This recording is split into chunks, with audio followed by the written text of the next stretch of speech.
సరే గాని ఏ దేవుణ్ణి నమ్ముతున్నారో మీరింకా చెప్పనే లేదే. ఏదైనా ఒక్క గాడ్ అయితే చెప్పొచ్చు.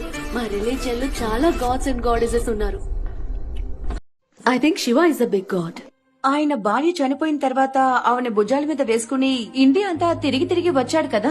ఏ దేవుడు తన భార్య చనిపోయిన తర్వాత సామాన్య వ్యక్తిలా ఎత్తుకుని తిరుగుతున్నాడో ఆయనలా దేవుడు అవుతాడో చెప్పు. చెప్తా విను. దక్షుడు కూతురు దాక్షాయన్ని శివుడు వివాహం చేసుకుంటాడు. ఒకరోజు అగ్నిదేవుడి యాగం చేస్తుండగా దక్షుడు ఎంటర్ అవుతాడు. అతన్ని చూసి అందరూ గౌరవంగా నుంచుంటారు, ఒక శివుడు తప్ప. అది మనసులో పెట్టుకుని శివుడి మీద ప్రతీకారంతో దక్షుడు ఒక యాగం మొదలు పెడతాడు. ముల్లోకాల్లో దేవుళ్ళందరికీ ఆహ్వానం పంపిస్తాడు. తన కూతురు దాక్షాయని ఇంకా శివుడికి తప్ప తన తండ్రే కదా అని పిలవకపోయినా యాగానికి వెళ్తుంది. శివుణ్ణి ఎందుకు ఆహ్వానించలేదని నిలదీస్తుంది. అప్పుడు దక్షుడు శివుణ్ణి కించపరిచే విధంగా మాట్లాడతాడు. పులితోలు కప్పుకునేవాడు, కపాలాల మాల ధరిస్తాడు, శ్మశానంలో నివసిస్తాడు, అలాంటి వాడిని ఎందుకు ఆహ్వానిస్తానంటాడు. ఇది విన్న దాక్షాయని, నా భర్తని అవమానించిన వాడి కూతురుగా నేను ఈ లోకంలో ఉండను. ఈ శరీరం